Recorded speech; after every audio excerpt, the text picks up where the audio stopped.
Galera, vamos ver tudo aqui. Flamengo e Botafogo no domingo.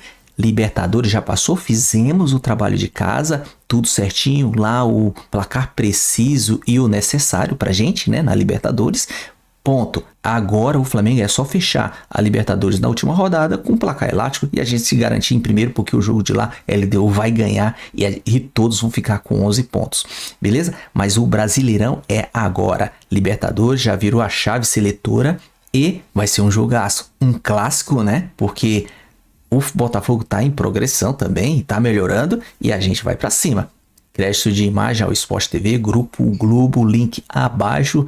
E vamos lá conferir, porque tem tudo sobre esse clássico. Mas antes, se inscreva no canal ASR Fla. Se você não for inscrito, ative o sininho de notificações e chega dando like. O vídeo está ótimo para todos nós como rubro-negro. E aí o Pedro entra titular? O que você diz? Eu acredito que o Pedro ainda vai entrar no segundo tempo, porque vai ser, a princípio, o primeiro tempo, um jogo contra o Botafogo com imposição física. E bora conferir. A falar do clássico do Rio de Janeiro, porque nesse final de semana tem Flamengo e Botafogo. O Flamengo que ontem entrou em campo pela Libertadores numa situação ali de sufoco já na sua fase de grupos dessa Libertadores, precisava vencer o jogo contra a LDU e venceu, né? Inclusive venceu pelo placar mínimo que precisava para ficar ali entre os dois primeiros, para nesse momento estar na zona de classificação às oitavas da Libertadores, assumir o segundo lugar do grupo, porque no saldo ultrapassa a LDU e fica com a segunda colocação. Tem que vencer agora o Táchira na última rodada, lá no dia 25 de maio, salvo engano, na última semana de maio, quando o Flamengo vai enfrentar o Deportivo Táchira em casa. E aí, Coutinho, sempre lendo a sua análise após a partida do Flamengo, que tá lá no GE. Globo, sempre dou audiência pro amigo. Destaque para esse Flamengo que voltou a ser impositivo, né, diante de um adversário no Maracanã. Acho que sim. Assim, não dá para dizer que foi um jogo, por exemplo, do nível dos sonhos da torcida do Flamengo, porque o Flamengo teve muito volume, muita imposição sobre o adversário, pelo menos ali até os 20 do segundo tempo, né, 15, 20 do segundo tempo, mas muitas vezes teve dificuldade de transformar esse volume, essa presença perto da área adversária em chances mais claras de gol. E aí vai entrar muita parte individual dos jogadores, né? Tomada de decisão, um errinho técnico aqui, outro acolá, ou às vezes uma certa ansiedade para transformar aquele volume todo em vantagem de gols, e são coisas que são naturais, né? Tenho certeza que muita equipe do futebol brasileiro gostaria de ter esse tipo de problema. Quando você controla totalmente o adversário e falta ali um detalhezinho, uma calma, né? um ajustezinho técnico ou de decisão para você converter o controle em resultado mais elástico. Mas eu acho que é isso, né? O Flamengo conseguiu o resultado favorável, correu pouco risco no jogo, até teve ali nos últimos 30 minutos, uma ou outra chegada da LDU dentro da área do Flamengo. No primeiro tempo, num período em que o time deu uma baixada no ritmo, que foi muito intenso desde o início da partida, um chute de fora da área do Gruezo, mas sim longe do gol também, não foi uma finalização necessariamente perigosa, esse lance que a gente vai ver aí, bola que o Rossi rebate para frente da área, mas a bola passa muito longe do gol, né? Não é uma bola que vai perto do gol. Mas assim, se a gente for contabilizar as vezes que o Flamengo chegou perto da área, que envolveu o adversário, quase sempre pelo lado esquerdo do campo, né, com o Michael gerando muito volume, mas errando muita decisão, fator que gerou insatisfação da torcida com ele, com o Bruno Henrique com uma certa dificuldade de posicionamento dentro da área, né, que são coisas diferentes, né, muita gente não entende bem quando a gente fala isso. Mas o Bruno Henrique sempre fez muito gol de cabeça.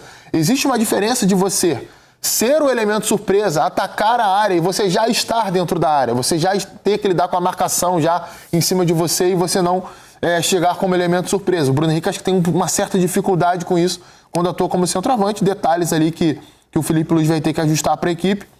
Muita gente questionando a ausência do Pedro, acho que ele foi bem claro depois do jogo, né, na entrevista coletiva, né, não está ainda no ritmo físico ideal, não tem como a gente debater com isso, questionar isso, porque isso são dados internos do clube, né? O clube não vai compartilhar isso publicamente, nenhum clube faz isso, e somente com acesso a gente poderia dizer, poderia jogar isso, poderia jogar aquilo, enfim.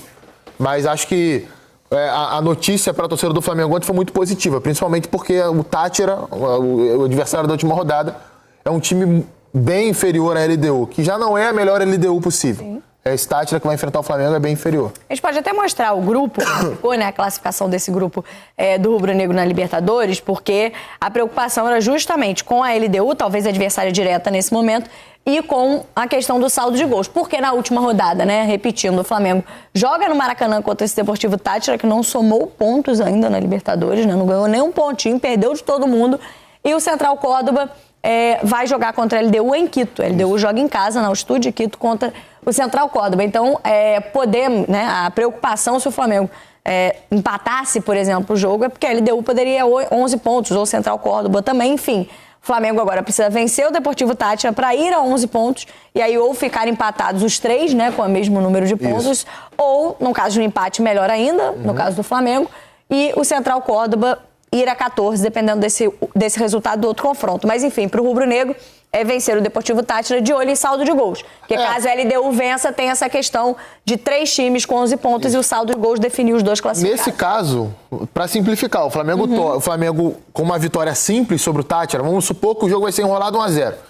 Torce por uma vitória simples da LDU contra o Central Córdoba, porque aí a LDU iria ao saldo de 2, o Flamengo iria a saldo de 3 e o Central Córdoba baixaria para 2. O que não pode é o Flamengo ganhar de 1 gol e ele deu o ganho de 3. Isso aí. Esse é o risco. Mas aí tem o Central Córdoba também, tem o Central, né? Então, aí você tira ponto. Eu acho que pro Flamengo basta uma vitória simples, porque eu acho que para classificar, não necessariamente em primeiro do grupo. Pensando na liderança do grupo, aí precisa olhar para o saldo de gols. Mas como LDU e Central Córdoba se enfrentam, se a LDU vencer, conseguiria tirar o saldo de gols do Central Córdoba, então o Flamengo avançaria com uma vitória. Precisa vencer o Deportivo Tátira, então, na próxima rodada, pensando em classificação às oitavas de final da Libertadores. E aí, olhando para o Campeonato Brasileiro, e talvez, Raed, já com um pouquinho do olhar das soluções do Felipe Luiz de ontem, né? Acho que o Coutinho já trouxe um pouco do que foi o jogo, né? No que o Flamengo conseguiu de bom, e ainda alguns aspectos que continua tendo dificuldade ainda de solucionar, principalmente fazer os gols. A gente viu ali a redação de São Paulo, o pessoal tá trabalhando, viu? Daqui a pouco vão participar com a gente aqui. Sexta-feira não tem muita gente home office, não. A galera tá trabalhando lá em São Paulo também. Daqui a pouco trazer informações de outros times pra gente também. Mas, enfim, Raed, o Flamengo que ontem, por exemplo, o Felipe encontrou uma solução ali para a ausência do Pulgar e também do Alan, que seria talvez o substituto natural, uma mudança no posicionamento do Gerson, né? Não que seja novidade pro Gerson fazer essa função, mas era algo que o Felipe tinha tentado pouco, no Carioca só, salvo engano, e trouxe o Gerson para essa posição, coloca o Luiz Araújo, dá uma nova oportunidade para o Luiz Araújo, que estava num jejum, não conseguia mais fazer gols, e ontem talvez tenha sido melhor em campo. Então, talvez sejam soluções que ele consiga utilizar no Clássico no próximo final de semana. Acho que a boa notícia para o Flamengo é a volta do Flamengo, do Felipe Luiz, da maneira como a gente imaginou e se acostumou desde que ele assumiu o comando do clube e culminou com a conquista da Copa do Brasil e a conquista da Supercopa do Brasil no início desse ano. Um Flamengo de muita intensidade no campo de ataque, um Flamengo com uma marcação-pressão muito, muito forte ali no campo de ataque, que retém posse de bola e cria praticamente o jogo inteiro, que se posiciona colocando o adversário em situações extremamente defensivas e quase não sofre risco no campo de defesa. Mas isso tudo passa também por um momento do time onde o Felipe, com muita segurança e muito peito, posso dizer assim, opta por deixar o Pedro no banco. E segundo ele, como o Coutinho trouxe aqui, por motivos de dados internos, mas se você observar o jogo do Flamengo, e eu falei isso aqui 2 semanas atrás, antes do Pedro ir pela primeira vez para o banco, depois da derrota para o Cruzeiro, o encaixe entre Pedro e Arrascaeta, ele necessita de tempo de treinamento. Porque são 2 jogadores com características ali de mobilidade muito limitadas. E com os 2 em campo, eles precisam de treinamento e entrosamento com os outros 9 de linha, os outros 8 de linha, né, 9 com o goleiro, para que o time não sofra no modelo de jogo do Felipe. Então ele entendeu esse momento, deu a possibilidade do Pedro voltar com a titularidade, deu um passinho atrás, botou o time novamente com a intensidade no setor ofensivo, e aí a gente tem o elenco do Flamengo, que a gente vai sempre bater na mesma tecla. O Luiz Araújo, ele não vinha jogando bem, voltou a jogar bem. O Michael tem errado decisões, mas é um jogador extremamente importante na velocidade. Tem o Cebolinha no banco, aí você fica, o Michael tá errando decisão, tem Cebolinha no banco, põe o Cebolinha entra e não performa. mas é um time que tem diversos jogadores para que você consiga modificar ali o seu panorama dentro do campo, e é isso que o Felipe está tentando fazer, pelo menos na minha opinião. Mas ao mesmo tempo, a gente falava agora, por exemplo, do líder do campeonato, do Palmeiras, que consegue fazer uma gestão de elenco dentro da Libertadores e do Campeonato Brasileiro, porque tem conseguido os resultados. Ontem disputava apenas a primeira colocação geral, mas já estava garantido nas oitavas de final. Então o Abel consegue fazer essa gestão de jogadores, dar descanso para o grupo, o que o Felipe Luiz, por exemplo, nessa sequência não vai conseguir fazer. O Flamengo se colocou numa situação na Libertadores que ontem precisava do melhor em campo, e contra o Botafogo, se o Brasileirão é a prioridade do clube em 2025, vai precisar também, provavelmente, desses jogadores. Ou seja, vai ter mais dificuldade de pensar em descanso para quem ontem fez 60 minutos de muita intensidade. Né? Assim, desde que o Palmeiras assumiu a liderança novamente do Campeonato Brasileiro, e estou falando de algumas semanas atrás, e o Flamengo teria pela frente jogos mais decisivos de Libertadores, por não ter conseguido pontuar nas 3 primeiras rodadas, por exemplo, da forma que todo mundo imaginava, já se desenhava um calendário mais complicado para o Flamengo. O Flamengo, em tese, tem um jogo para conseguir relaxar o elenco, que é o jogo de volta da Copa do Brasil contra o Botafogo da Paraíba. A vantagem é pequena, 1-0 mas existe uma diferença muito grande entre as duas equipes, né? E, em tese, esse jogo contra o Tátira em casa, não é que ele perdeu a importância, o Flamengo precisa vencer o jogo, mas o Flamengo conseguiu encaminhar boa parte da sua classificação no jogo de ontem com o resultado que fez, com o 2-0 que fez. E, assim, o Flamengo, com meio time, por exemplo, é melhor do que o Deportivo Tátira. O problema é que era melhor que o Córdoba e se atrapalhou todo, né? Acho que vai ter uma preocupação com isso. Eu acho que, assim, é um jogo só. É claro que tudo pode acontecer numa partida.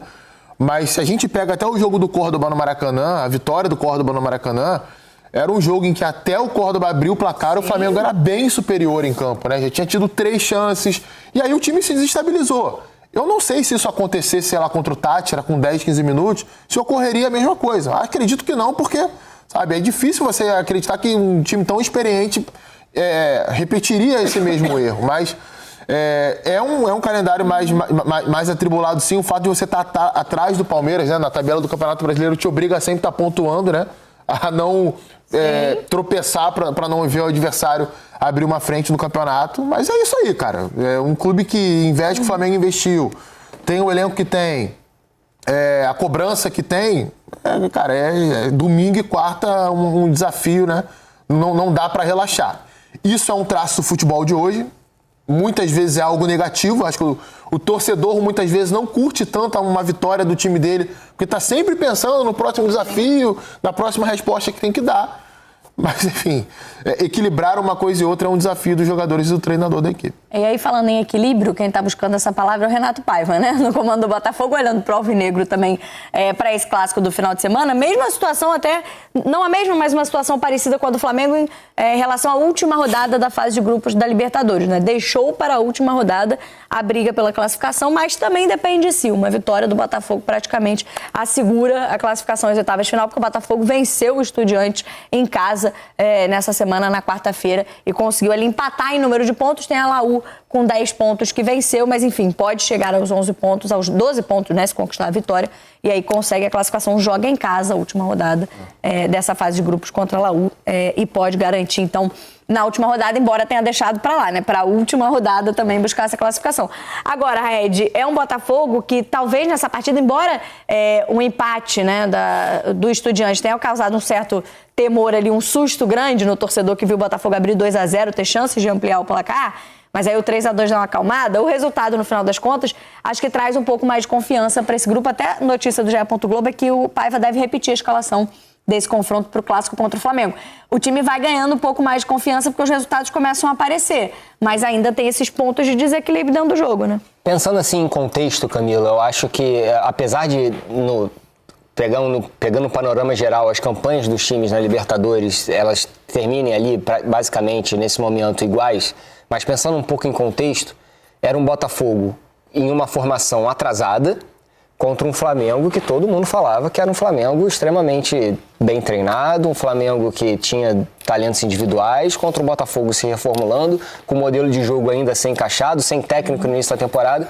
Então, na minha opinião, a oscilação do Botafogo a oscilação do Botafogo é mais por uma construção do que é o time do Botafogo dentro do planejamento do Textor, né? Basicamente é isso. A oscilação do Flamengo foi uma oscilação, para mim, mental e de decisão de partida. A oscilação do Botafogo é uma oscilação de um time que precisa se organizar para poder competir. E nessa organização para poder competir, o Paiva está começando a achar ali um modelo de jogo. Ele já tentou 3 volantes no meio, ele já tentou um meio de campo com um meio armador e 2 pontas.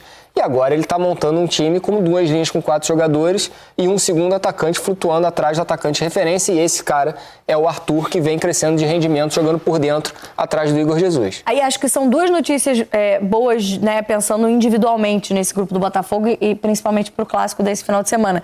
O Arthur, que eu acho que cresceu muito nesse jogo, né? Finalmente deu uma resposta individualmente mesmo de postura, de chamar um pouco, né, a responsabilidade de ser talvez o cara em quem se aposte mais nesse elenco. Eu acho que ele chamou um pouco disso nesse jogo.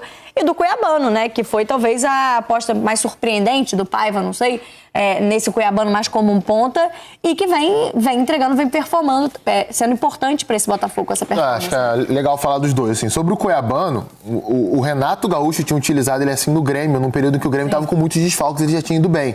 E foi uma boa solução encontrada pelo Renato Paiva, né? Porque... Me dá só um segundo. Na base, Rodrigo, o Cuiabano no Grêmio, ele por muitas vezes ele foi ponta e foi recuado para o lateral. Então ele já tinha essa experiência como jogador na base. Já tinha esse histórico, né? Então, assim, para ele, e por ser um jogador assim, muito ofensivo, né? O Cuiabano é muito agressivo. Sim.